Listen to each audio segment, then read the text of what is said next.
To Democrat lawmakers in New York saying, quote, "We froze out of fear. We hid the true death toll because the Trump administration would use it against us in a Justice Department probe."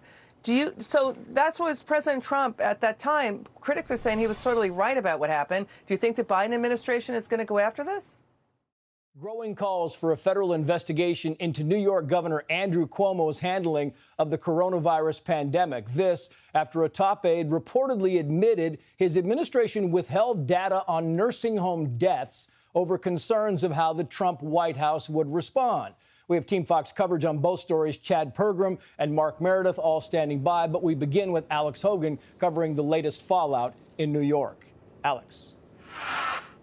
Good evening, Trace. I'm currently outside of New York Governor Andrew Cuomo's New York City office.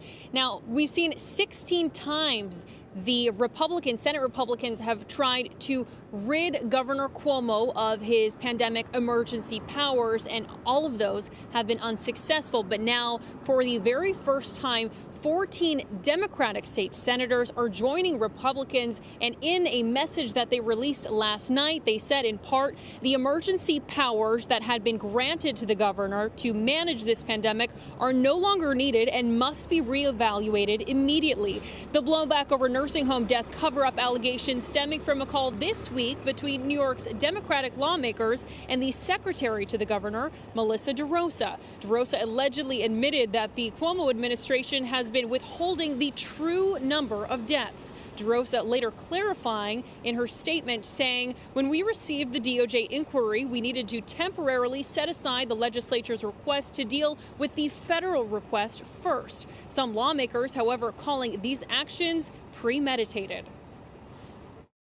This was an orchestrated and conspired cover-up that likely involves a number of both state and federal crimes.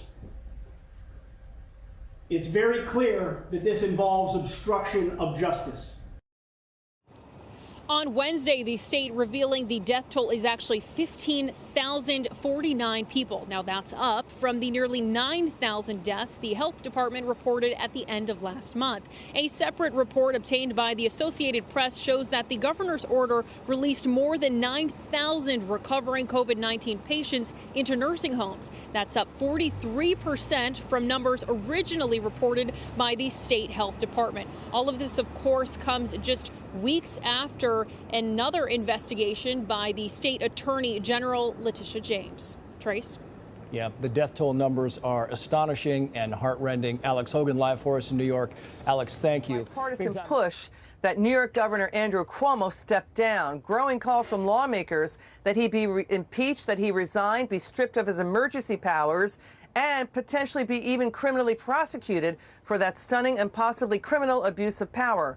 The cover-up of COVID-19 nursing home deaths. Let's listen to Governor Cuomo earlier this year. Whether a person died in a hospital or died in a nursing home, the people died. People died. But who cares? 33, 28, died in a hospital, died in a nursing home. They died. Joining me now is Fox News senior meteorologist Janice Dean, who's been the one pushing for this for so long to find out what happened, because, Janice, you lost both your in-laws in nursing homes due to COVID-19. So who cares? People die. What's your reaction to the cover-ups here? Well, we're not surprised, but I guess the fact that we had a Democratic lawmaker as a whistleblower in that meeting the day before yesterday, where he was part of this secret meeting with Melissa DeRosa, the secretary of Governor Cuomo, who basically apologized to them for not giving them details on why they weren't releasing these numbers, which is quite rich considering we've never received an apology from this administration. So, Janice, it's actually two cover-ups. The actual death toll is now 15,000 from Cuomo putting patients back into nursing homes. And again, the New York State Attorney General, as you've been on this, is 50% higher than what they initially claimed. It's 15,000 and growing. And the actual number of hospital patients, according to the Associated Press, It's actually 9,000 were put back into nursing homes. That's 40% higher than they had reported. What do you say to that? And I think the AP did their own research into how many COVID positive patients were put into nursing homes. So that's reporting on their side of it, not from Governor Cuomo's office. All of these details are things that we have been asking for months, almost 10 months now. And an independent bipartisan investigation with subpoena power is something all of our families want to bring this governor and his administration to justice. I hope that this is a step in the right direction. So the top aide to Governor Cuomo, Melissa DeRosa, you'd mentioned her, admitting on that audio that they covered it all up on Wednesday. She's privately apologizing to Democrat lawmakers in New York, saying, quote, "We froze out of fear. We hid the true death toll because the Trump administration would use it against us in a Justice Department probe." So that's what President Trump at that time, critics are saying he was totally right about what happened. Do you think the Biden administration is going to go after this? Well, from what I see today in the reporting, President Biden actually closed the case that the DOJ was working on. And I spoke to a senior official with the Department of Justice in December, and I asked them how the investigation was going. And they told me, quote, "We haven't received anything from this administration." So she's lying there. The fact that they were getting all of their ducks in a row and they were helping the Justice Department with their investigation, that's a complete lie. Janice, how can they, so you're breaking news with us here, how can they drop the DOJ case in the probe, rather, that the Trump administration started? Because the public advocate for New York City is saying the most you're going to get is a sorry, we got caught, and no sorry or any apologies to the families. And now we're supposed to, they're asking New Yorkers to trust these decisions? Yeah, and that's why I think, this is just the beginning. We have to continue to be loud and raise our voices, because if we don't, who will? And President Biden needs to reopen that Justice Department case, especially now that we have the proof that they've been covering it up the whole time. Yeah, Janice, talk to us about what happened to your family. My husband's parents would have celebrated their 60th wedding anniversary yesterday. They died in separate elder care facilities. The plan was we were going to have them together at an assisted living facility close to our home. Their health was failing them. It was a decision that was very hard to make, but we did it because they needed 24-hour care. And his dad was in a rehab because he had health issues. He had dementia. We're getting him better to join his wife in the assisted living residence. COVID came into play. We were quarantined. We couldn't see them. They died alone. We weren't able to go visit them, hold their hand, hug them. So these are the things that thousands of families are going through, and we just want answers. Janice, were they separate, or were they together when they passed away? They were separate.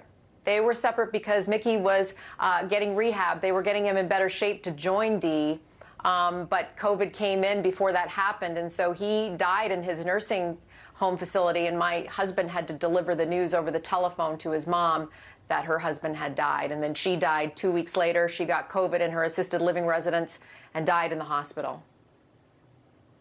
So when was the last time you and your husband saw your in-laws?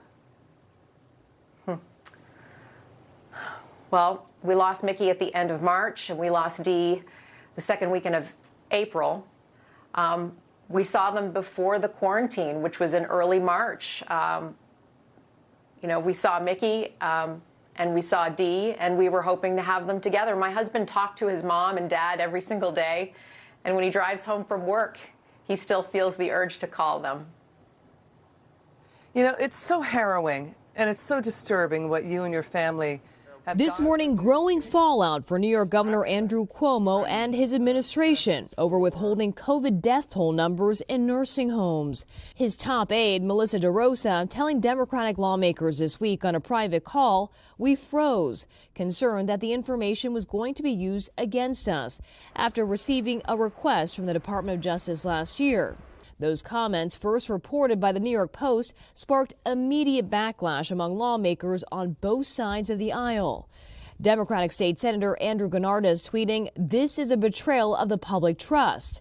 Republican Congressman Tom Reed says he's filing a criminal complaint against Cuomo's aide. She needs to be arrested. Responding to the criticism, DeRosa released a statement clarifying her remarks. "We needed to temporarily set aside the legislature's request to deal with the federal request first. We informed the houses of this at the time. We were comprehensive and transparent in our responses to the DOJ and then had to immediately focus our resources on the second wave and vaccine rollout. We could not fulfill their requests as quickly as anyone would have liked." The growing scrutiny comes just weeks after New York Attorney General Letitia James released a report claiming the state had undercounted nursing home deaths by as much as 50%. State health officials acknowledged the death toll was more than 15,000, much higher than originally reported. On Friday, 14 Democratic state senators called to repeal Cuomo's emergency powers in the pandemic, joining the Republican-led effort. Governor Cuomo defended his administration's actions in late January. A third of all deaths in this nation are from nursing homes. New York State, we're only about 28% only, but we're below the national average in number of deaths in nursing homes. But who cares? 33, 28, died in a hospital, died in a nursing home. They died. Often praised for his leadership early on in the pandemic, the governor is now coming under fire and tackling a new crisis. And Governor Cuomo was at the White House yesterday to discuss COVID relief with other governors and mayors. And while in Washington, he did not address the ongoing controversy here in New York. There are bipartisan calls for an investigation into New York Governor Andrew Cuomo after his top aide admitted to Democratic lawmakers that the Cuomo administration intentionally underreported the state's COVID death toll in nursing homes. In recent weeks, a court order and the state's attorney general forced Cuomo's office to acknowledge that the death toll is nearly 15,000, thousands more than previously reported. The governor's aide said it was done out of fear that the Trump administration would use the numbers against Cuomo.